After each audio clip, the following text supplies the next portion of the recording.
완전히 썩었구나. 이게 완전히 미친 사람들이구나, 이 사람들. 기자들이 그러면 잘 했으면 되잖아요. 결과물을 가지고. 주어진 보도자료를 베끼고, 그러니까 취재원의 입만 바라보는 거잖아요. 무슨 말을 하는가. 따옴표 누구는 이렇게 말했다. 기레기로 칭해지고 있고 적폐청산의 대상이 되어버렸습니다. 신뢰도 세계 최하입니다.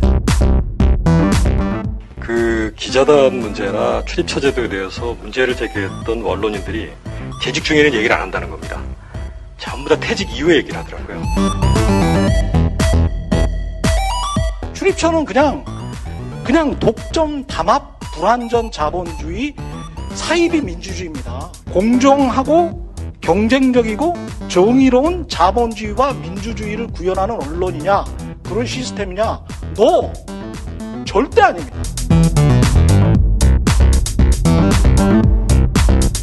지금부터 3월 22일 목요일 오후 2시에 환경재단 레이첼 카슨홀에서 열린 민원련 포럼 기자단 존재 이유는 2부를 녹음 편집해 보내드리겠습니다.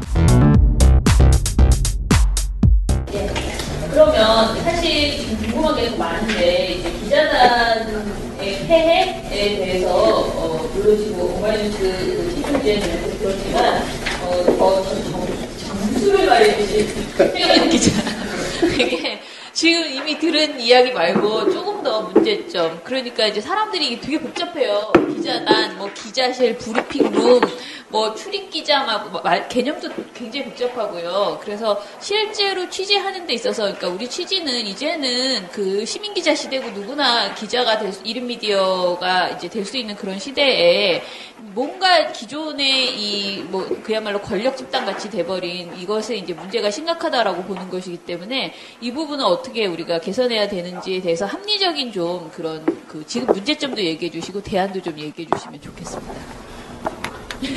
한숨을 쉬시네.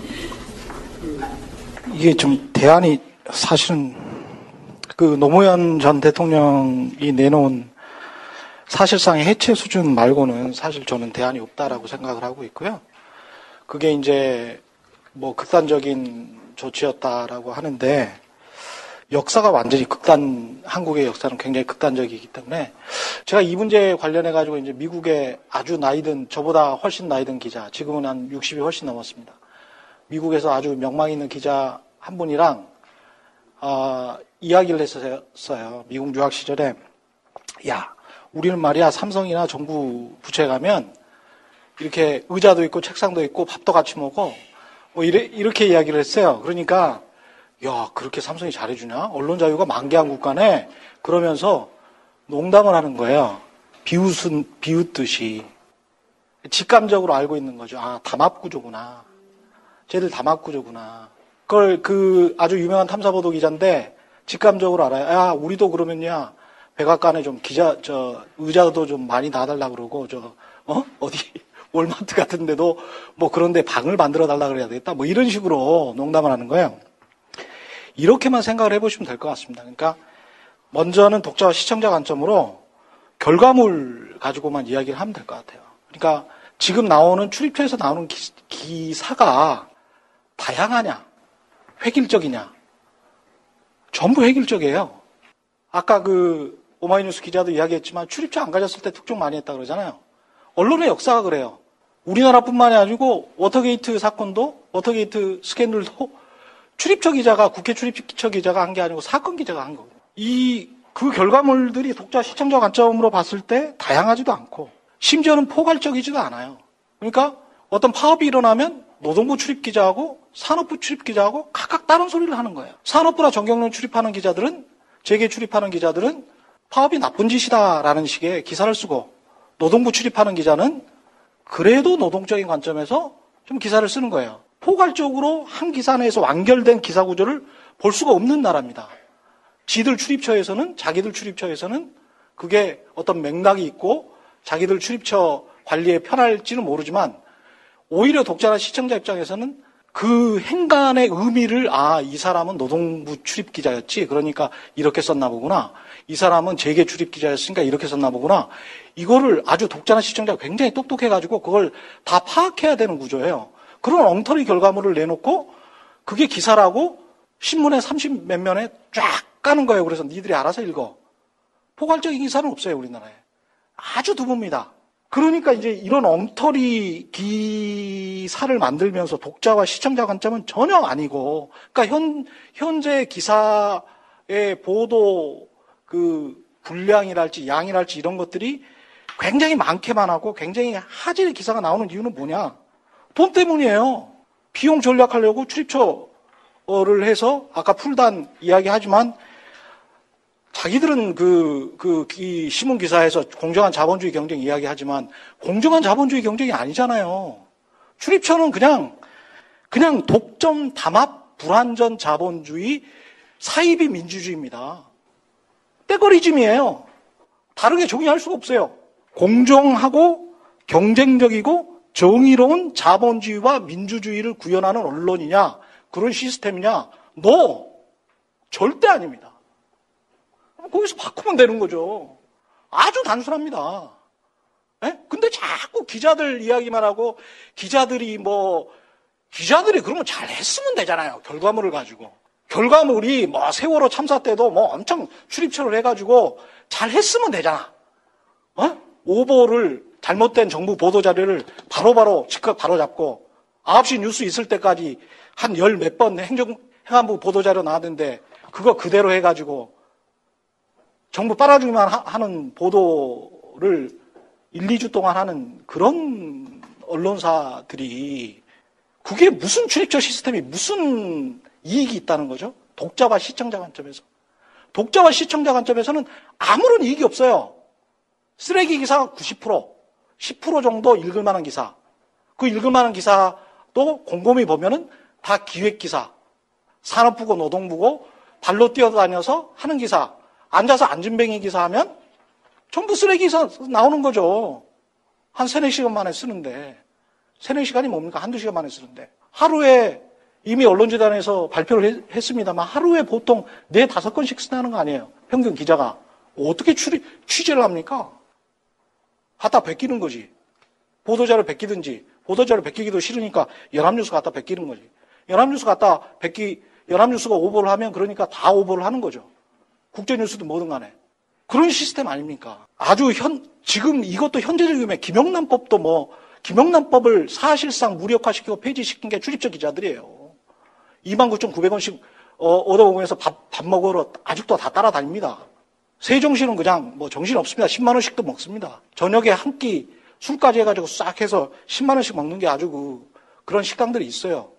한 경제신문의 연찬아진 기자가 저한테 이야기를 하더라고요. 우리나라 유력 경제지입니다.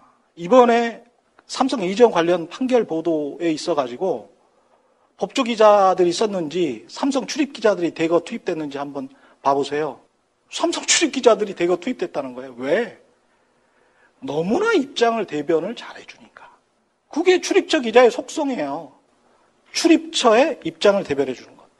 그러면 삼성은 지금 정부 부처처럼 공공성을 추구하는 정부 부처처럼 아무 기자나 아무 출입사나 언론사나 지금 받고 있습니까? 삼성 기자실 가보면 아늑하고 포근하고 좋습니다. 먹을 것도 많고. 그럼 몇 개 언론사 없어요. 청와대 출입기자단은 지금 한 200개사 가까이 되는데 그만큼 삼성전자가 받고 있습니까? 전혀 그렇지 않죠. 자기들한테 단 것만 삼키고 대형 언론사 위주로 단 언론사만 삼키고 그런 기자들만 관리를 해요. 그 기자들은 아늑하게 거기 있으니까 좋죠. 그리고 회사에 가서는 이런저런 이야기를 해요. 왜냐? 회사 입장에서도 이익입니다. 아까 다 돈 때문이라고 했는데 자, 정부나 정부 공공기관 그 다음에 그 밑에 있는 산하기관까지 다 합해가지고 공기업들 다 합해가지고 광고나 협찬 나가는 게 한 언론사에 한 33% 됩니다. 3분의 1 정도 돼요. 나머지 다 기업들. 그렇습니다. 근데 왜 아까 이명박 박근혜 정부 기간 동안에도 지금 문재인 정부 때만 출입사가 굉장히 청와대 출입사가 많아진 게 아니고 이명박 박근혜 정부 때 어떤 언론사들이 청와대를 출입하게 됐는지를 한번 봐보십시오. 정말 얼척없는 언론사들이 많습니다. 뭐야 이거? 뭐 이런 언론사들 많아요. 예? 거기에서 기사는 한 줄 씁니까? 그래서 하루에 기사 한 줄 쓸 수도 있어요. 뭐 그냥 보도자료 베낀 기사. 그게 어떤 가치가 있는 거죠, 도대체? 그 사람들이 왜 거기에 가 있습니까? 로비하려고 가 있는 겁니다. 궁극적으로. 국회에 왜 지방신문들까지 다 가가지고 한 명씩 배치합니까? 주재기자로, 서울 주재기자로. 로비하려고 가 있는 겁니다. 궁극적으로. 실제로 정부 공공기관의 홍보팀장이 아예 딜을 하러 온다 그래요. 저한테 직접 한 말이에요. 협찬 1,000만 원. 타사가 2,000만 원 받았는데 우리 싸게 해줄게. 이게 출입처 기자의 행태예요. 이런 기자가 희소하고 그리고 아주 애외적이냐? 그렇지 않습니다. 상당수입니다. 상당수.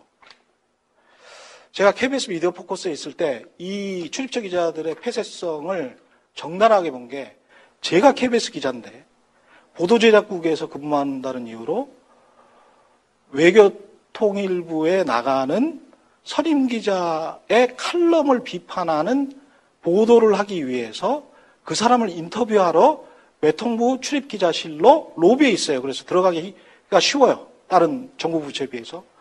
들어갔어요. 하도 안 만나주니까. 에? 직접 들어가서 왜 안 만나주세요? 카메라 다른 그 정부 부처 인사들한테처럼 카메라 직접 들이밀고 좀 인터뷰 좀 해주십시오. 이거 어떻게 된 겁니까? 책을 완전히 베꼈어도 이상하게 베낀 거잖아요. 뭐 이러면서 이렇게 물어봤어요. 너 뭐야 이 새끼야? 몇 년 차야? 나가 이 새끼야. 이거예요. 근데 옆에 있는 그거 딱 들어가니까 옆에서 이렇게 자고 있더라고요. 예? 자고 있는 몇 명이 있었고 기자들이 이렇게 있으면서 뭐 이렇게 뭐야? 어떤 애들이 들어와가지고 난리야? 뭐 이런 식이죠. 근데 저를 미쳤던 나중에 그 출입처 기자들 중에서 저를 밀쳤던 선임 기자, 간사 기자가 이른바 진보신문의 기자입니다. 전후 내용 따지지를 않아요. 전후 내용을 제가 KBS 기자라고 밝혔음에도 불구하고 KBS 카메라 마크가 분명히 찍혀 있고, 예? 그럼에도 불구하고 무조건 달려듭니다. 이런 출입처의 자기들끼리의 담합, 이거는 출입처 이후에도 이어집니다. 어떤 출입처를 갖느냐에 따라서 그 사람의 이른바 그 정관 비슷하게 달라요. 이런 자리를 어느 분한테 들었습니다. 자, 여기에 어떤 언론사의 아주 높은 사장님이 계십니다. 그 사장님을 관할하는 저기 정부 부처의 가장 높은 분이 계십니다. 여기 협회 사무총장급, 국장급에 있는 분이 있습니다. 이명박 정부 때니까 가장 정부 부처의 높은 분은 이명박 정부 관련되시는 분이고, 이 회사의 사장님은 역시 이명박 정부의 뭐라고 해야 되나, 아주 우호적이고 뭐 커리어도 그러신 분입니다. 이분은 협회 사무국장님 하시는 분은 그 전 정부 때 임명된 분이에요. 근데 이 세 분을 이어주는, 그래서 형님 뭐 좀 부탁하려고 하는데 그분이랑 정부 부처의 고위직이랑 한번 통화 좀 하게 해주세요. 사람들 다 있는데. 전화를 합니다. 언론사 사장이. 얘라고 불러요. 60이 다 된 사람한테. 얘가 형님 우리 형님 그 청와대 출입하다가 바로 직후에 형님 있다가 바로 직후에 들어오는데 내가 데리고 있었던 애예요. 청와대에서. 말진으로 또는 이진으로. 당을 따지지도 않아요. 정치적 성향 안 따져요. 로비가 가능하다는 거지. 자기들끼리는. 그리고 정경련이든 삼성이든 출입하는 기자들이 우리나라 유수의 경제신문 그리고 종합일간지 사회에서 다 해먹지 않습니까? 현직으로도 해요. 현직으로도. 출입기자들 다 출입기자들 출신이에요. 탐사보도 기자가 거기 가서 사회이사입니까? 그렇지 않잖아요. 이런 출입처 시스템을 뭐가 도대체 국민들한테 뭐가 좋은 건데요? 도대체 뭐가 좋습니까, 이게? 좋은 게 하나도 없는 것 같아요, 저는. 그냥 다 공개하고, 오픈하고, 최대한 소수 언론사도 살릴 수 있는 방향으로. 그래서 북유럽 같은 경우는 소수 언론사는 아예 돈을 줘서 진흥을 시킵니다. 돈도 줘서 같이 출장 여행도 같이 갈 수 있게. 왜냐하면 소수의 의견이 중요하니까, 민주주의 사회에서. 근데 그 정도까지는 못한다고 하더라도 전반적으로 그 정보를 최대한 공개를 하고 1인 미디어 블로거까지도 이 정보를 가지고 관점을 가지고 또 다른 취재를 해서 발로 뛰는 다른 취재를 해서 그걸 가지고 종합적인 기사, 좋은 기사를 써서 시민들이나 독자들이나 시청자들이 제대로 정보를 파악할 수 있게 만들어야 되는데 순 보도자료에 베끼는 기사가 7, 80%인 이런 언론 환경에서 왜 출입처 시스템을 보도자료 잘 베끼라고 운영하는 건가요? 아무런 이유가 없는 거죠. 결과물이 이렇게 나와 있는데 결과물은 가만 놔두고 어떻게 뭐 조그마한 거 어떻게 고쳐보자. 기자들도 좀 지금 시스템을 좀 유지하면서 그냥 그 잘 먹고 잘 사는 시스템을 계속 유지하게. 그거는 말도 안 됩니다. 저는 전면적인 개혁이 필요하다고 봅니다. 질문은 좀 이따 마저 다 듣고 나서 서로 토론을 했으면 좋겠습니다. 사실은 그 노무현 정부 당시에 기자실 폐쇄에 대해서는 굉장히 여러 가지 의견들이 있잖아요. 그러니까 저도 굉장히 비판적으로 그 일 때문에 굉장히 오히려 후퇴했다라는 그 이야기도 있고 지금 발제해 주신 내용에서도 기자실 폐쇄에 대해서 반면교사로 삼아야 된다라는 얘기도 있고 또 그렇지 않다라는 의견도 있습니다. 그래서 이 부분에 대해서는 조금 이따가 마지막에 다 토론을 해봤으면 좋겠어요. 자, 그러면은 정수영 박사님 모시고 좀 더 아까 막 이렇게 부스부스 질문을 막 하셨잖아요. 좀 질문을 좀 많이 해주시는 그런 내용이었으면 좋겠습니다. 그러니까 지금 이 제도를 우리가 어떻게 해야 되는지에 대한 고민, 지금 이제 최경련 기자님도 말씀하셨지만은 좀 더 근본적으로 이 제도가 왜 필요한가에 대한 이야기들을 좀 더 해주셨으면 좋겠습니다. 이 제도가 왜 필요한가? 필요하지 않다라고 얘기해 주시면. 예, 안녕하세요. 정수영입니다. 오늘 이제 발제해주신 우리, 이명재 선생님하고 이제, 이명재 선생님. 네. 그리고 이제, 오마이뉴스 최지훈 기자님, 뉴스타파의 최경영 기자님께서 정말 현장에 생생한 경험담을 중심으로, 그렇구나. 저도 잘 몰랐던 얘기를 들으면서, 그래, 맞아, 공감을 하면서 살짝 질문을 하고 싶은 부분도 좀 있었고요. 근데 그런 부분에서 제가 좀 준비했던 내용과 오늘 이렇게 들었던 그 생생한 얘기들을 토대로 좀 말씀을 드리겠습니다. 기본적으로 저는 기자단과 기자실의 한국적인 문화에 굉장히 부정적인 입장을 일단 저는 가지고 있습니다. 굉장히 부정적인 입장을 가지고 있고요. 이제 사실은 처음 시작을 하면서 우리 최 처장님께서 이명박 박근혜 정부 시절에 민원연이 토론회도 사실은 제대로 하지 못했는데 사실 민원연이 이렇게 중요한 이슈를 가지고 토론회를 적극적으로 열 수 있는 것도 결국에는 정권이 교체됐기 때문인 거죠. 사실은. 그리고 정권이 교체될 수 있었던 것은 지난 촛불 집회, 그러니까 촛불 민주주의 혹은 촛불 혁명이라고 일컬어지는 그 과정을 거치면서 이제 정권도 교체됐고 사회 분위기도 적폐를 청산해야 한다라는 어떤 일관된 어떤 분위기가 주류가 되어 있고요.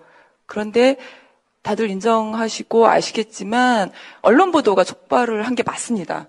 TV조선이나 한겨레를 중심으로 그리고 JTBC의 보도가 촉발이 돼서 촛불 집회를 하게 되고 한겨울 정말 힘들게 촛불 집회를 거쳐서 탄핵에 이르고 조기 대선, 정권 교체.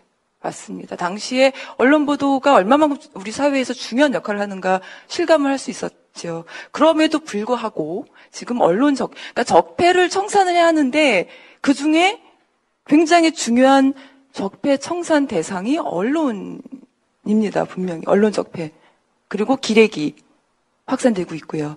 2017년도에 언론진흥재단하고 로이터 저널리즘 연구소에서 전 세계 36개국을 대상으로 전 세계 36개국 국민들을 대상으로 뉴스 신뢰도, 자국의 뉴스를 얼마만큼 신뢰하느냐를 조사했는데 전체 36개국 평균은 신뢰한다는 응답이 높았습니다. 불신한다는 응답이 더 낮았어요. 한국은 불신한다는 응답이 더 높았어요. 그래서 결국 순위로 36개국 중에 신뢰도 국민들의 인식이 36개국 중에 36위였습니다. 2018년 1월에는 미국의 유명한 퓨어 리서치 재단에서 자국의 언론 보도가 정확하다고 생각하느냐, 공정하다고 생각하느냐를 조사를 했어요. 이거는 38개국.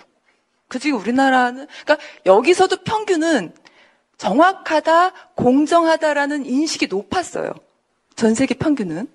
우리나라는 정확하지 않다, 공정하지 않다라는 응답이, 공정하지 않다, 부정적인 응답이 정확하다, 공정하다라는 응답보다 3배에서 2배 이상 높았습니다. 그래서 순위 궁금하시죠? 38개국 중에 몇이었을 것 같아요? 맞습니다. 37위였습니다. 참고로 38위는 그리스였습니다. 굉장히 심각한 거죠. 이게 이러한 불신이 정말 세계적인 불신도입니다. 전 세계적인 불신도인데 이러한 불신이 결국엔 언론 적폐를 청산을 해야 한다라는 전 국민적인 요구, 촛불 민심에서 그대로 드러나는 거고요. 자, 그럼 적폐란 무엇인가? 언론 적폐란 무엇인가라는 부분인데, KBS, MBC 적폐 청산을 위해서 경영진도 바뀌었고요. 이제 곧 바뀔 거고요, KBS는. 근데 적폐라는 것은 오랜 기간에 걸쳐서 쌓여온 잘못된 관행과 악습이 사실은 적폐의 사전적인 정의입니다. 그래서 제가 2015년도에 세월호 언론 보도와 관련해서 논문을 썼는데, 그때는 적폐라는 단어가 일반적으로 사용되지 않았기 때문에, 그럼 부정적인 관행으로 제기한 것 중에 대표적인 것이 기자단의 폐쇄성과 독점성과 배타성, 그리고 특권적 의식이었습니다. 그 안에서 잘못된 보도들이 정부나 해경이나 행정당국에 의한 보도 자료에 의한 잘못된 정보들이 계속 확산이 된 거였거든요. 문제는 사실 공적정보원을 신뢰를 했을 수도 있어요, 당시에. 그리고 폐쇄성도 굉장히 문제가 있어요. 문제는 그러면은 폐쇄적인 기자단 집단에서, 기자실 안에서 그러면 정보를, 특권을 가지고 액세스를 해서 접근을 했다면 제공된 정보에 대해서 제대로 된 질문을 했느냐라는 거죠.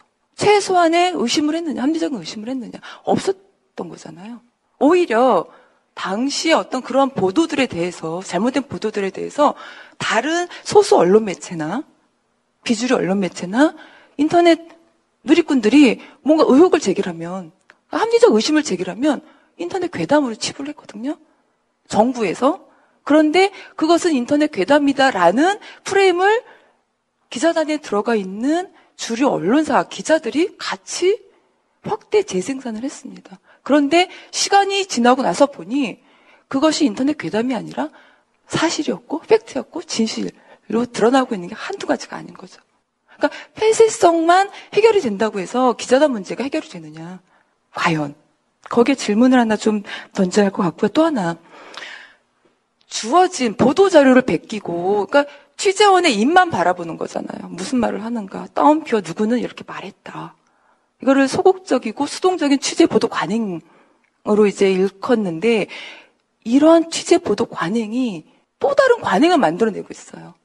뭐냐, 정치인 누구가, 연예인 누구가, 누구가 SNS에서 따옴표 뭐라고 말했다. 그거 자체는 팩트 맞아요. SNS에서, 페이스북에서 누가 이렇게 말했으니까. 기자회견에서 취재원이 보도자료를 주고, 보도자료에서 이렇게 말했다? 누가 이렇게 말했다. 그건 팩트가 맞아요. 문제는 팩트가 무엇이냐에 대한 인식, 이해가 잘못된 게 아니냐라는 거죠. 그래서 따옴표 처리해서 보도하면은 기자로서는 자기 합리가 가능하거든요. 팩트를 팩트예요. 그렇게 말했으니까. 근데 정말 팩트가 무엇이냐를 저널리즘이 그냥 단순 기능이 아니라면 저널리스트가 팩트의 내용이 사실이냐를 최소한 의심을 하고 근거를 대고 맥락을 파악해서 보도했을 때 팩트가 되는 거거든요. 과연 팩트가 무엇이냐에 대한 우리나라 기자단에서 공유되고 있는 방식들에서 오해가 있는 게 아닌가. 그런 관행들이 전통일 수도 없는 거고요. 사실 저는 그게 우리가 뭐 기자단을 폐쇄를 해야 하는 건지, 뭐 개선을 해야 되는 건지는 뭐 다양한 논의 속에서 나와야 되겠지만, 어찌됐든 저는 기자단 문화, 기자실 문화, 한국적인, 폐쇄적이고 독점적인, 질문하지 않는, 의심하지 않는, 그들의 입만 바라보고 보도 자료만 바라보는 이런 취재 보도 관행은 적폐 중에 하나, 청산해야 될 언론 적폐 중에 하나라고 생각을 하고요. 또 하나 우리가 잊어서는 안 되는 것은, 그럼 이게 적폐로 쌓인 게 단지 이명박 박근혜 정부 9년 동안에 생긴 거냐? 아니라는 겁니다. 그 이전부터 체질화, 내재화 되어 온 적폐이기 때문에 이거를 개선을 해야 한다, 혹은 폐쇄를 해야 된다, 해체를 해야 한다, 어떻게 갈 것인가? 언론 적폐를 청산해야 된다라고 했을 때 이게 단지 지난 9년 동안에 만들어진 대통령 때문에 만들어진 적폐인가? 아니면 그 이전부터 알게 모르게 불시간에 우리 언론 문화 속에서 그냥 당연한 걸로 스스로가 받아들이고 축적해온 뿌리 깊은 적폐인가? 이걸 명확하게 인식하지 않으면 사실은 적폐 청산은 어렵거든요. 제가 보는 관점은 그렇습니다. 또 하나 말씀을 드리면, 사실은 기자단과 기자실, 아까 우리 이명재 선생님께서 말씀하셨듯이 기자단이라는 게 일본에서 온 게 맞습니다. 일본에서 그 기샤크라브라고 하는 굉장히 독특한 제도가 역사적으로 있었고요. 그게 이제 사실 전쟁 당시에 굉장히 그 군국주의에 그 이용이 된 굉장히 부정적인 제도가 45년 패전 이후에도 존속이 되고 있는 거고요. 일본 사회에서 많은 폐쇄성이나 이런 것들이 지적을 받고 있습니다. 그래서 나름 개선을 하고자 하는 노력도 있고요. 근데 일본의 그러한 부정적인 일본 사회 내에서도 비판받고 있는 기자단 제도를 도입을 한 게 일제시대 때 활약을 했던 한국인 기자들이 만든 거거든요, 사실은. 이러한 기자단 제도가 뭐 예전에 그 노무현 참여정부 시절에 취재 지원 선진화 방안이나 기자실 개혁이나 뭐 통폐합 이런 얘기가 나왔을 때 한국의 언론에서는 미국이나 영국이나 다른 선진국에 다 있는 거다라고 얘기해서 절대 그렇지 않습니다. 한국과 일본만의 독특한 제도이고요. 이거는 저도 확인을 해봐야 하겠지만 일본에서 한국의 기자실과 일본의 기자단 문제, 기자실 문제를 연구한 논문에 의하면 두 군데가 있다고는 합니다. 어디냐? 짐바브웨와 가봉에 이러한 유사한 제도가 있다고 합니다. 그 논문에 이렇게 나와 있어요. 또 하나는 기자단과 기자실은 분리해서 좀 논의할 필요가 있다는 거죠. 사실은 뭐 브리핑 룸이나 뭐 이런 것들은 사실 필요할 수도 있어요. 근데 그걸 일부가 기자단이 독점을 하기 때문에 문제가 되는 거고, 기자단이 또 하나 문제가 되는 것은 단지 폐쇄성뿐만이 아니라 취재원과 유착 관계가 형성이 되기 때문인 거예요. 유착 관계. 불리한 기사, 그들에게 불리한 기사를 그들의 입만 보고 기사를 쓰기 때문에 오보도 똑같이 나오고요. 보도자료 보고 똑같은 그들에게 유리한 내용을 그대로 제공할 수밖에 없어요. 정부 기구도 그렇고 공공기구도 그렇고 일반 기업도 마찬가지입니다. 대기업들도 마찬가지입니다. 누구를 만나겠어요? 대기업을 출입하는 기자들이. 홍보실 직원들 만나거든요.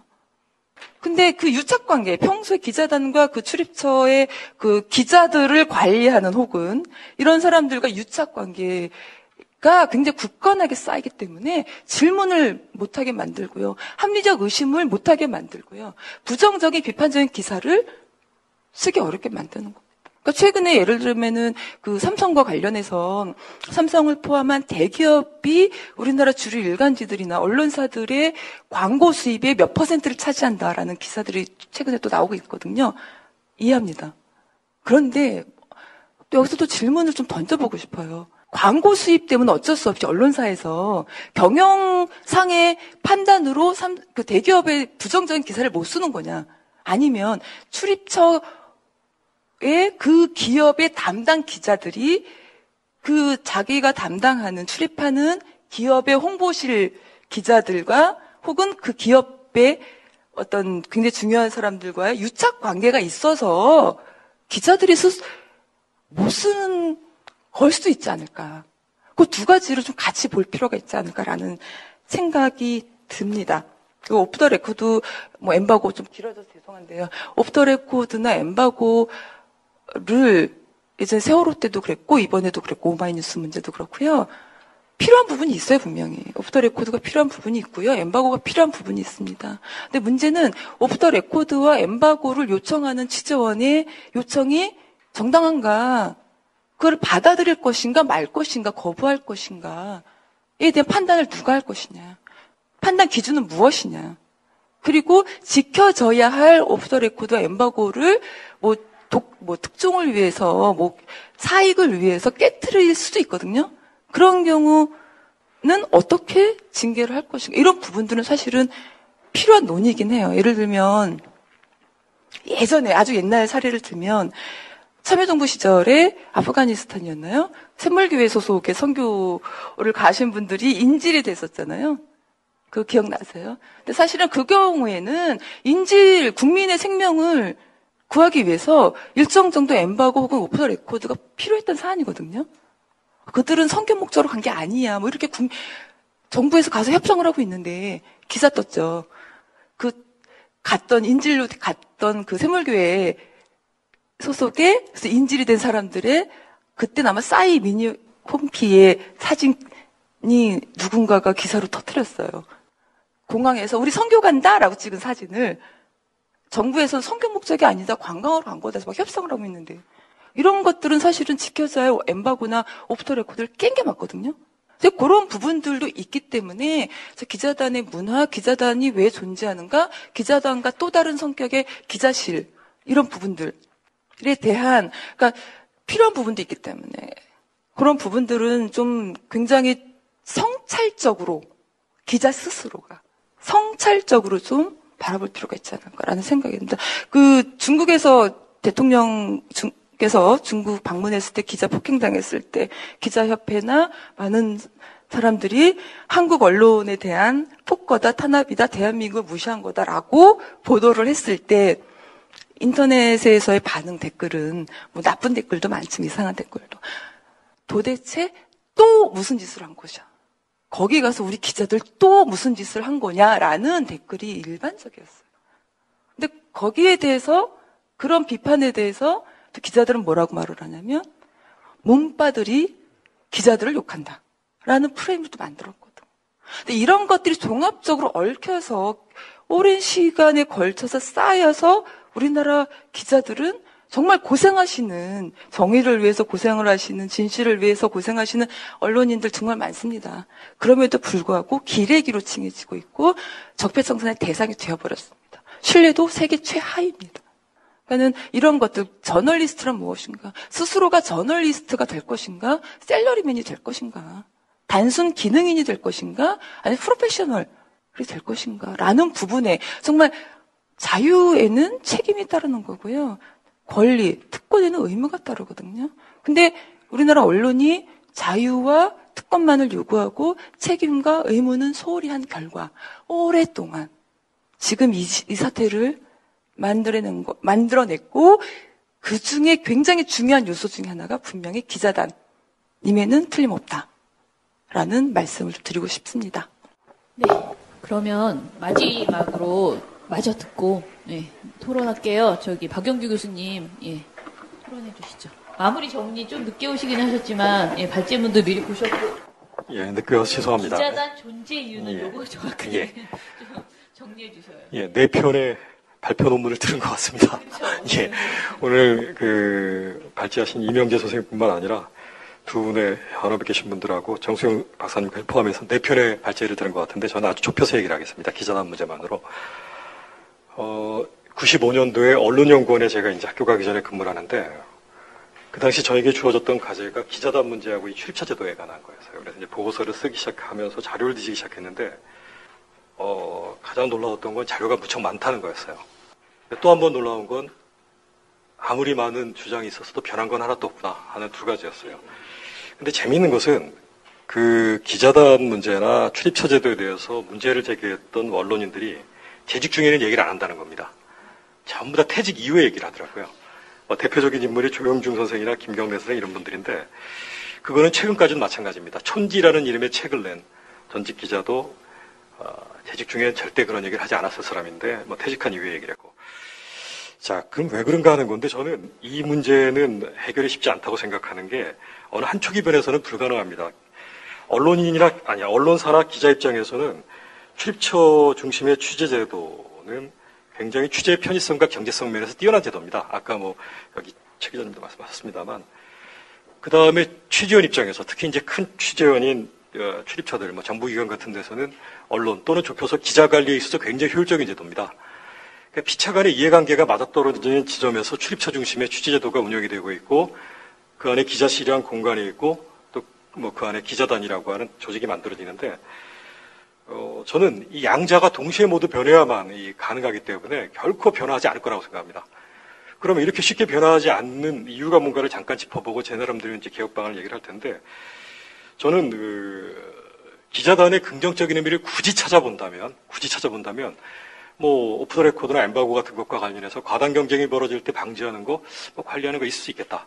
이건 있다는 얘기가 아니라 있을 수도 있겠다 정도입니다. 또 하나를 굳이 찾는다면 강력하고 숨기려고 하는 취재원에 대해서 공동 대응하는 거, 억지로 찾는다면 그 두 가지 정도일 거라고 이제 옛날 보고서에서 썼던 기억이 나는데, 그런데 문제는 뭐냐? 네 가지로 압축이 됩니다. 부패, 밀착, 담합, 배타, 이렇게 저는 네 가지로 정의를 합니다. 기자단의 문제를. 부패의 문제는 많이 줄긴 했습니다. 잘 아시다시피 발표문에도 나와 있다시피 보사부 촌지, 이거는 김경래 선생이 썼던 글에 촌지 문제는 최대 핵심은 적극적으로 걷어서 공정하게 분배한다라는 원칙이라는 얘기를 1960년에 썼었는데, 공정분배가 일어나지 않은 것으로부터 이제 이게 문제가 돼서, 여기서 이제 제가 자세히 말씀드리진 않겠습니다만, 어쨌든 보사부 출입기자들의 촌지 수수 문제로 인해서 저는 부패, 즉 촌지 문제는 상당 부분 사라졌다, 완전히 사라졌다라고 얘기하기는 쉽지 않을 겁니다. 그 뒤에도 여러 사건들이 있었기 때문에. 그렇지만 적어도 과거와 같이 기자단 내 간사가 공개적으로 걷어서 배분하고 하는 식의 노골적인 촌지 수는 저는 상당 부분 사라졌다고 생각합니다. 그래서 기자단이 안고 있는 네 가지 문제 중에 부패는 상당히 사라졌다. 그런데 취재원과의 밀착이라고 하는 문제는 뒤에서 말씀드리겠습니다만 여전히 사라질 수가 없습니다. 우리 출입처 중심의 취재 시스템 내에서는 많은 분들이 경험했습니다만, 여기 기자분들도 잘 아시겠습니다. 출입기자들 들어오면은 출입기자들의 인적사항 쭉 뽑아가지고 조직 내에 누가 가장 가까울까부터 접촉하게 합니다. 다 경험하셨을 일들일 텐데, 그러면 그거 왜 하겠습니까? 피차간에. 근데 마찬가지로 기자들도 마찬가지입니다. 출입처에 공식적인 브리핑이나 아니면 그래도 반공식적인 백브리핑 말고 따로 사적으로 정보 얻을 만한 사람 누가 있을까? 이런 사적 관계 때문에도 그렇고 공적으로든 비공식적으로든 기자들이 취재원과의 밀착하는 것들, 이것은 여전히 출입처 중심의 취재제도 하에서는 바뀌지 않을 거라고 생각하고요. 자, 그 다음은 담합인데, 이것은 내부적으로는 기자들끼리 담합이지만 외부로는 이제 배타로 나타나게 될 텐데, 오히려 저는 부패는 사라졌지만 밀착이나 담합은 여전하고 배타성은 더 강화됐다고 생각합니다. 옛날에는 굳이 배타적일 필요가 없었습니다.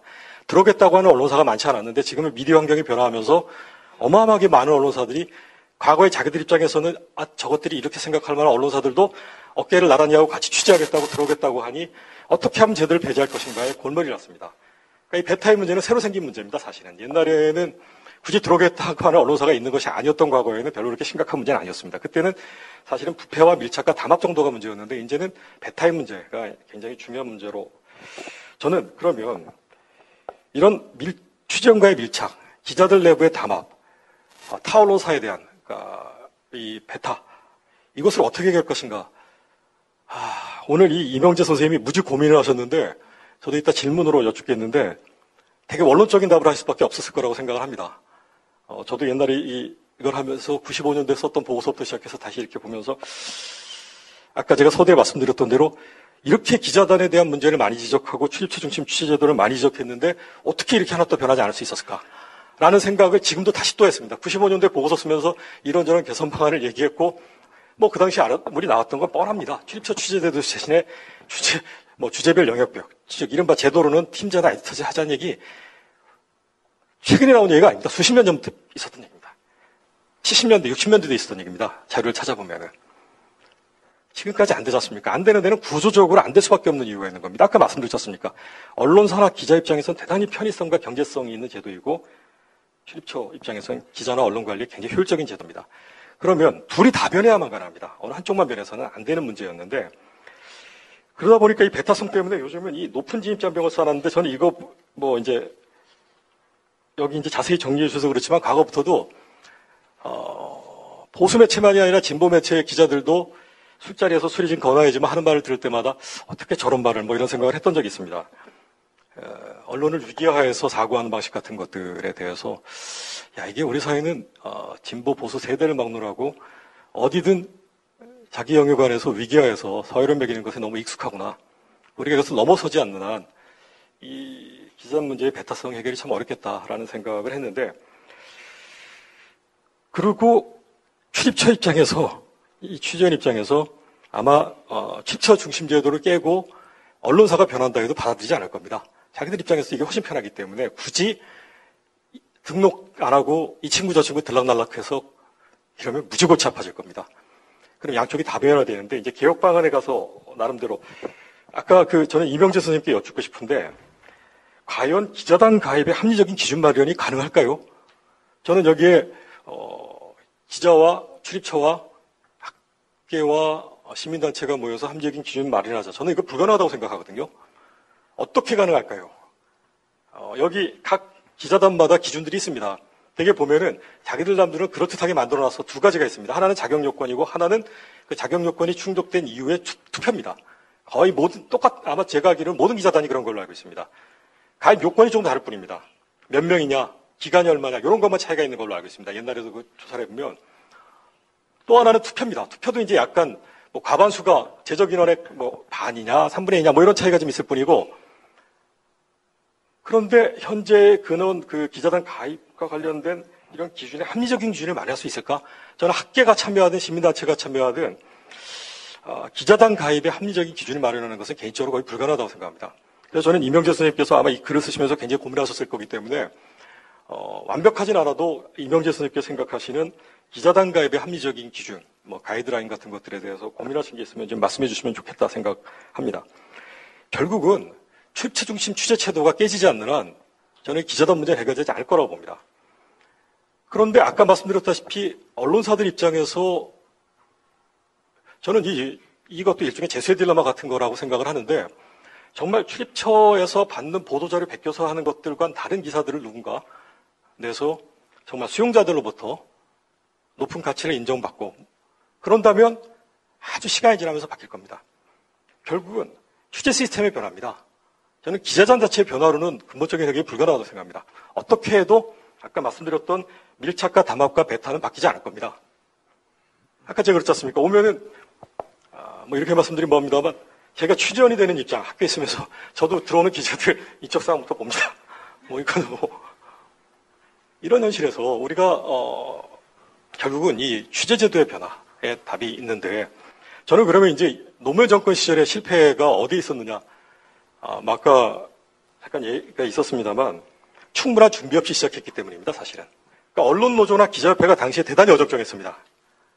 그러니까 언론노조나 기자협회가 이거를 지지할 수도 없고 반대할 수도 없고 어정쩡한 상태에 놓여가지고 술 마시면 고민을 토로하는데 그 당시에 추진했던 측 사람들이나 추진했던 사람들이 언론학자나 시민단체 사람들을 보고 누구라고 실명을 거론할 수는 없겠습니다만 거기 최고 책임자에 해당하는 사람들도 얘기를 할 때 기본적으로 분명히 기자단이 문제가 있고 출입처 취재제도가 문제가 있다.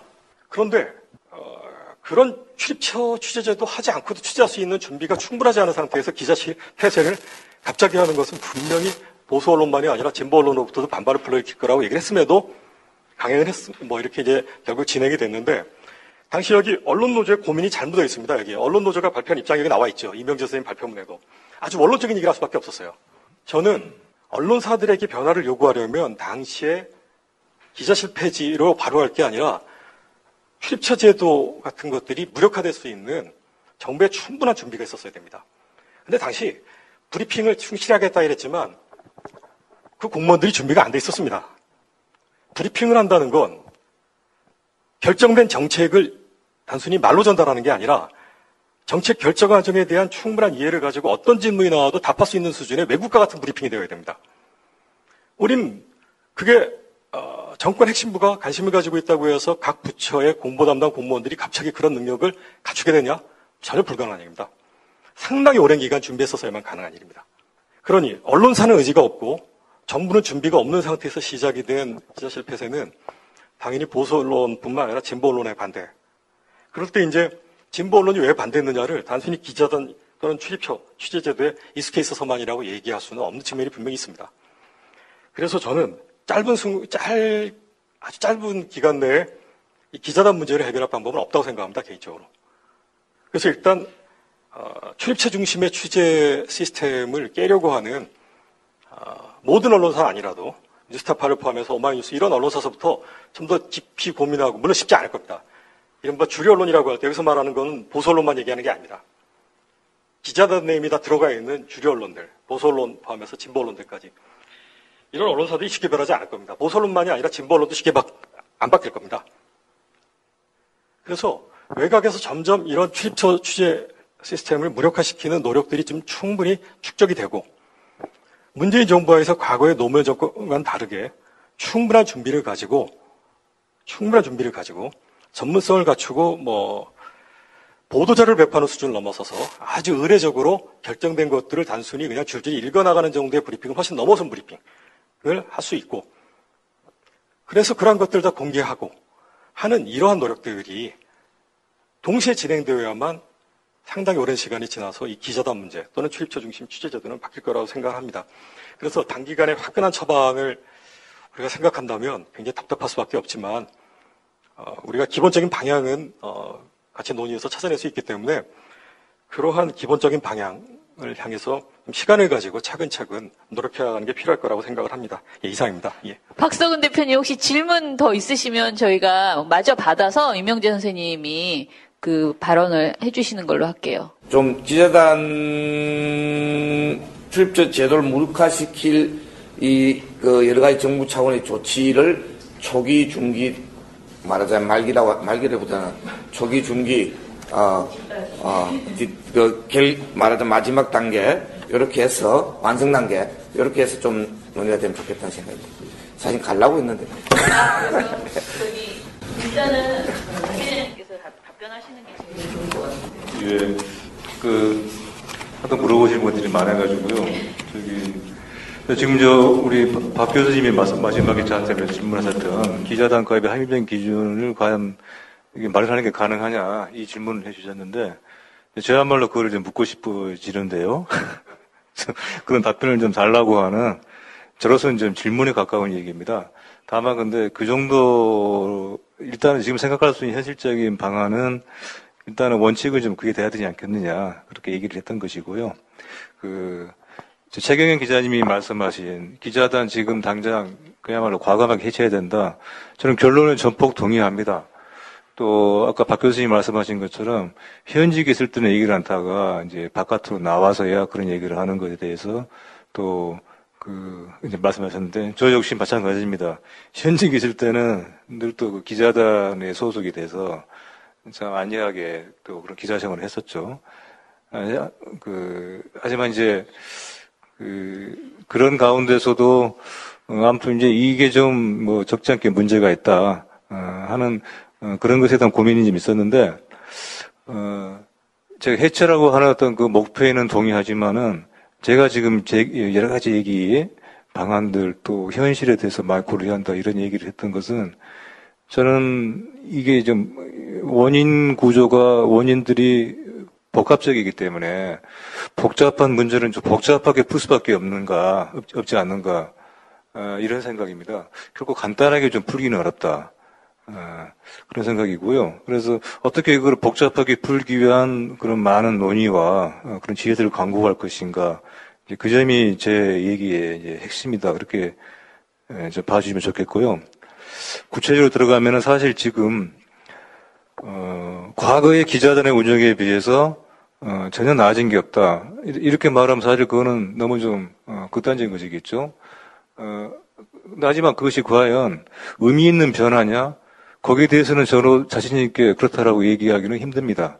그럼에도 현실적으로 지금 한국의 많은 언론사들이 또 정부기관들이 기자단이라고 하는 이런 이 매개체, 기자단이라고 하는 이런 독특한 언론계 관행이 원존될 수밖에 없는 오히려 기자단을 지금 더욱더 필요로 하는 또 그런 측면이 또 분명히 이제 있습니다. 예를 들면은 지금 이제 신문사들마다 상당히 이제 수익성이 많이 악화되고 있죠. 그래서 어떻게든 간에 광고뿐만 아니라 많은 사업들을 벌입니다. 이 사업들을 벌이는 과정에서 특히 공공기관들이 중요한 협찬원이죠. 그런 많은 협찬들을 받고 또는 협찬의 의미 또는 광고든 또 기관 또 신문사에서 벌이는 많은 행사들의 여러 가지 간접적인 지원을 얻어내기 위해서도 그 공공기관과 접촉을 할 수 있는 기자단의 형식의 그런 상주 기자가 또 필요하죠.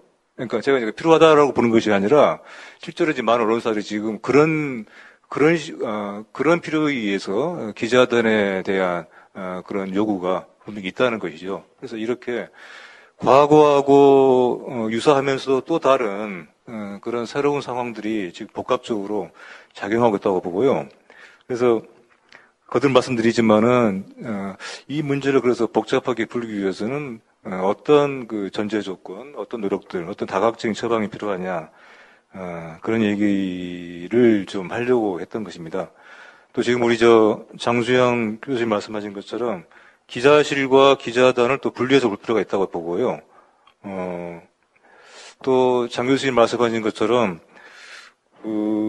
획일적인 기사 양산 이것은 어떻게 보면 이제 기자단이라고 하는 것에서만 비롯되는 문제는 또 아닌 것 같고요. 물론 기자단이 아주 큰 원인 중에 하나이죠. 하지만 기자단이 어떤 언론의 예를 들면 만악의 근본이다. 이제 이렇게 보는 것은 또 너무 지나친 것이겠죠. 상당히 많은 부분 원인들을 그 안에서 가지고 있지만은 또 다른 많은 그 여러 가지 요인들이 기자단을 통해서 나타나기도 하지만은 또 그 외의 많은 그 요인들이 복합적으로 작용하고 있다는 것이죠. 제가 짧게 두세 마디만 더 하겠는데요. 아까 이제 청와대와 검찰 비교하면서 우리 최재형 팀장님이 검찰이 청와대에 비해서 훨씬 더 폐쇄적이다 이렇게 얘기를 했던 거, 그 전적으로 누구나 동의할 것이고요. 그렇다면 왜 그런가? 그 청와대에서의 언론의 개혁은, 출입처의 개혁은 이미 노무현 정부 때 상당히 이루어졌던 것이죠. 근데 검찰에서는 검찰에서의 언론의 개혁은 사실 전혀 거의 시도가 되지 않았던 것이죠. 그러니까 뭐냐면은 상대적으로 많은 권력 자신에 의한 혁신과 개혁이 이루어진 곳이 청와대였던 반면에 검찰은 최소한 이런 측면에서의 개혁은 이루어지지 않았던 것입니다. 그러니까 기자단 내부의 이런 규약을 마련하고 또 자율적으로 개혁을 하고 하는 작업 이전에 또 그것과 동시에 이 검찰이라고 하는 특수한 권력기관, 이런 매우 우리 사회에서 많은 영향을 미치는 이런 권력기관의 언론과의 관계를 어떻게 해야 될 것인가에 대한 상당한 자기 내부 성찰이 필요한 것 같아요. 내부 연구와 그런 흐름 속에서 언론의 이 출입처 기자들 문제가 같이 검토돼야 이것이 근본적으로 혁신이 될 것이다. 그렇게 생각을 합니다. 그리고 또 한 가지 우리가 놓치지 말아야 될 것이, 저는 이번에 안희정 지사의 미투 사태를 보면서 그런 생각이 들었어요. 안희정 씨의 어떤 성차별 의식, 또 다른 많은 미투 가해자들의 성차별 의식 이전에 또 그것과 함께 그 바탕에는 민주주의 의식의 부재, 또 결손 이런 것이 저는 보였습니다. 그러니까 안희정 지사가 정말 진정한 민주주의자였을까? 그 조직을 운영하고 캠프를 운영했던 방식에서 민주주의에 대한 어떤 일상의 민주주의에 대한 훈련이 매우 모자라다. 민주화 운동을 하면서도 그런 걸 느꼈어요. 기자 사회야말로 사실은 바로 그런 점에서 민주 시민 교육이 거의 안 된 집단입니다. 기자들이 이제 수습으로 들어오면은 많은 교육을 시킬 때 그 기자 교육의 거의 90%, 100%에 가까운 것이 대부분 전문성 교육입니다. 근데 기사 어떻게 쓰느냐, 그리고 어떻게 인터뷰를 할 것이냐, 이런 내용들이죠. 제가 이제 작년에 그만뒀던 회사에서 한번 그래서, 제가 이제 기자 교육을 맡아서 2, 3년을 했는데, 그때가 제가 이제 그런 세미나를 해봤어요. 이제 예를 들면 최장직 교수의 민주화 이후의 민주주의 같은 책을 좀 몇 권 보게 하고, 한국의 민주주의에 지금 어떤 점들이 문제이고, 민주주의 여러 제도 속에서 언론은 그러면은 무엇이 해야 되는가, 그런 세미나를 한 적이 있어요. 기자들이 상당히 아주 신선했습니다. 많이들. 신문사에서 이런 수습 교육도 있구나라고 하는, 물론 이제 그런 또, 그때 한두 번의 세미나가 또 수습 때 그런 며칠간의 그런 교육이 그렇게 오래 또 지속될지는, 자신할 수가 없지만은, 근데 바로 그런 기자 교육의 가장 중요한 것 중에 하나로 민주시민 교육이야말로 정말 중요하다. 그래서, 아까 장수영 교수님 하신 말씀처럼, 기자단의 규약이, 이게 결국은 자율규약이 불과한데, 이게 과연 이거를 가지고 근거로 징계를 하는 것이, 이게 과연 타당한 것이냐? 그렇죠. 부당한 일이죠. 하지만, 저는 이것이 법적인 구속력, 법적인 근거를 갖느냐, 마느냐, 이렇게만 또 단순하게 볼 문제는 아닌 것 같고요. 물론,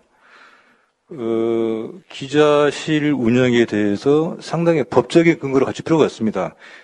김영란법 자체가 이제 기자실 운영에 대한 하나의 법적인 어떤 근거가 됐듯이, 예를 들면은 이제 공공기관 운영에 관한 법률이라든가 국가공무원법, 또 공공시설물 이용에 관한 법, 이런 관련 법들이 있겠죠. 거기에서 기자실과 같은 공간, 매우 특수한 공간이지만 그런 공간의 운영에 대해서 어떤 일반적인 규정을 할 수 있는 그런 규정을 우리가 또 생각을 해볼 수 있겠죠. 그것과 함께 결국은 이 상당한 자율성이 필요한 기자 내부에서의 합의에 의한 민주적이고 합리적이고 또 상당한 검토에 의한 그런 합의가 같이 어우러진다면은 그것은 법 이상의 자기 구속과 자기 강제력을 가질 수도 있겠죠. 바람직한 거는 이제 그렇게 법적인 근거와 함께 자율적인 민주적인 또 그런 의식이 바탕이 된 그런 기자들에 의한 그런 자율규약이 같이 어우러질 때 저는 이게 권위가 생기고 또 어떤 설득력이 생길 수 있다. 그렇게 생각합니다. 근데 제가 이제 마지막으로 그래서요. 결론 내겠습니다. 제가 이렇게 오늘 발제를 결국 이제 끝내고 여러분들의 질문을 받아보니까 참으로 저의 발제가 또 빈약했다는 것을 다시 한번 절감하고요. 박 교수님 말씀처럼 제가 미처 챙겨보지 못한 자료들이 의외로 또 많이 있는 것 같습니다. 제가 지금 관여하고 있는 자유실천재단에서 사실 그래서 이번에 이 기자단 토론회를 계기로 본격적인 이런 좀 연구를 좀 해보자 이런 제안을 제가 한 적이 있어요. 그래서 돌아가서 오늘의 토론회 결과를 설명을 하면서 좀 그런 작업들을 해보게 논의를 좀 해보겠습니다. 예. 한 가지만 좀 말씀을, 아까 혹시 오해 소지가 있지 않을까 싶어서, 뭔가 어떤 기자단과 관련한, 운영 규정이나 이런 것들, 법제화가 필요하다 그런 생각은 아니고요. 제가 이제 개인적으로 의아했던 건, 예를 들면은 말씀하신 것처럼 윤리적인, 도덕적인 어떤 규제가 사실은 가장 바람직하다고 보는데 그게 굉장히 제대로 지켜지지 않기 때문에 언론 적폐 기레기 소리가 나오는 거거든요. 근데 제가 사실은 아까 그런 질문을 드리고 의아했던 건 신문윤리 강령이나 대표적인 각종 가이드라인들이 있잖아요. 그러니까 재난보도 가이드라인 준칙도 있고요. 자살보도 우리나라에서 하도 문제가 생기니까 자살보도와 관련 가이드라인도 만들어졌고요. 최근에 또 미투보도 언론보도 문제 생기니까 성폭력 관련한 또 보도 가이드라인을 만들자라는 얘기가 나오고 있는데 사실은 이게 거의 지켜지지가 않고 있어요. 우리 언론. 결국 그 결과가 기레기이고 언론 적폐 청산인데 그 과정에 이 취재 기자 출입처 기자 운영 규정만 이렇게 철저하게 지켜지고 있다는 게 저는 참 의아해서 다른 가이드라인 지켜야 될 건 하나도 안 지키면서 이것만 사실 부당한 징계잖아요.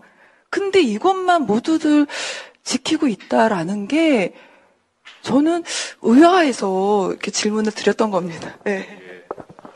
예, 사실 저도 박석원 대표님이 아까 질문하신 게 제일 궁금해요. 왜냐면 우리가 이제 실제적으로 민원연이 이 토론회를 하고 마무리를 하면서 저희가 앞으로 어떤 일을 해나갈 것인가에 대해서 고민을 하잖아요. 근데 사실 많은 사람들이 이미 충분히 청와대 기자단에 대해서 분노했고 청와대 기자단 해체하라는 그런 청원을 그냥 뭐 다 동의를 눌러주시는 그런 분들이 많아요. 그래서 이미 저는 여론화 자체는 됐고 그렇다면은 이 문제를 우리가 순서대로 1단계 이거부터 일단 하자. 그 다음 2단계 뭐 하자. 이런 얘기들이 좀 정리가 됐으면 좋겠는데 그 부분이 이제 지금 시간이 없어서 안 되거든요. 그래서 저는 박 교수님보다 최경영 기자께서 전 있을 것 같아. 이거부터 하자. 이 실제로 하신 그 기자 생활 하시면서 요거 먼저 하자. 그 다음에 요거 하자. 요렇게 좀 한번 아이디어를 줘보실래요?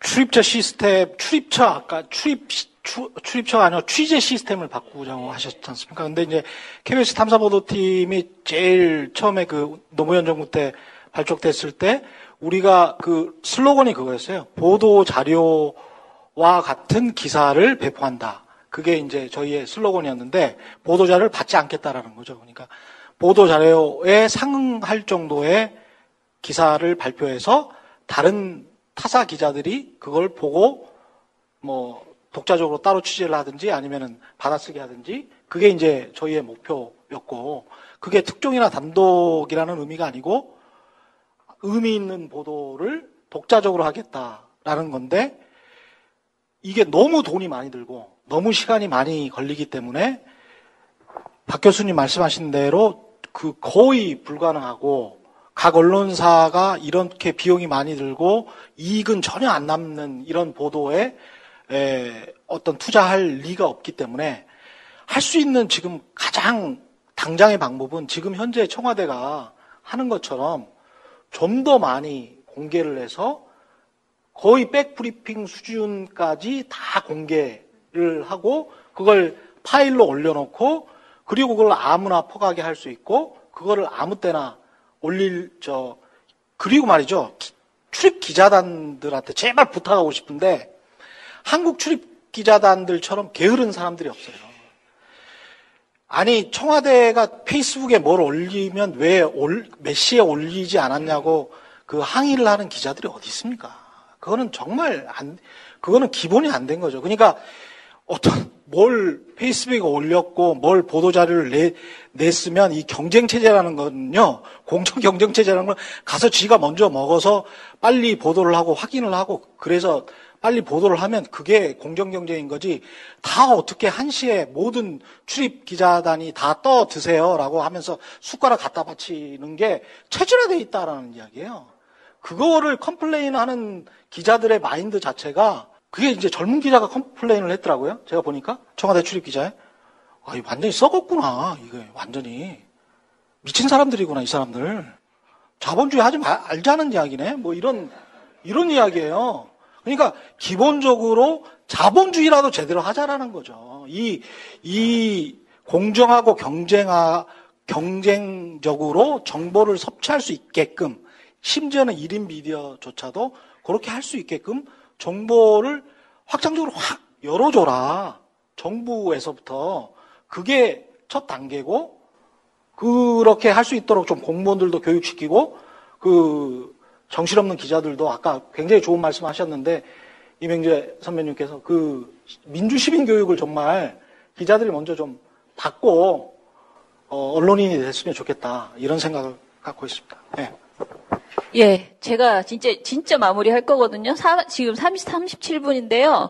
아까 제가 선생님이 95년부터 이제 그 언론재단에서 연구를 했는데 그때랑 지금 바뀐 게 하나도 없다라고 말씀하셨는데 저는 그 말씀 들으면서 미투 운동이 생각났어요. 왜냐면 사실 여성들 입장에서는 성폭력에 대해서 70년, 60년 내내 얘기했지만 바뀌지 않고 있다가 최근 들어서 어떤 바뀌는 것이 이제 가시적으로 어찌됐든 시작이 되고 있잖아요.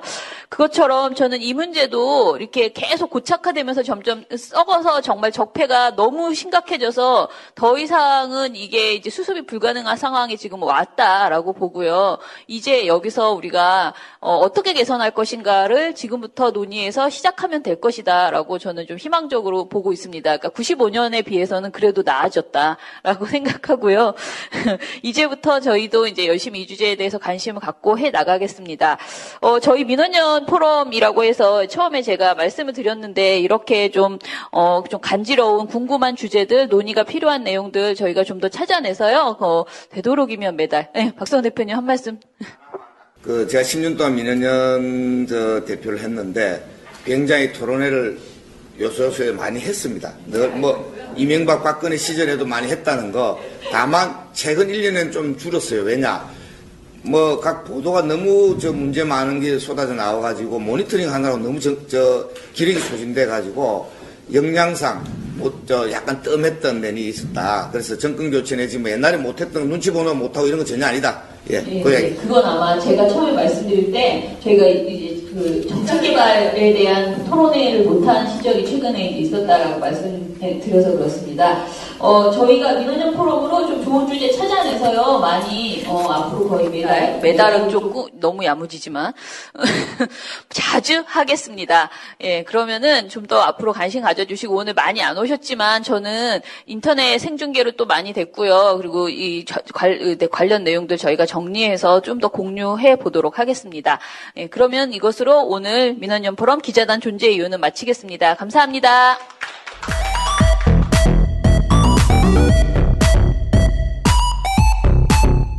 지금까지 3월 22일 목요일 오후 2시에 환경재단 레이첼 카슨홀에서 열린 민원연 포럼 기자단 존재 이유는 2부를 녹음 편집해 보내드렸습니다. 들어주신 여러분 감사합니다.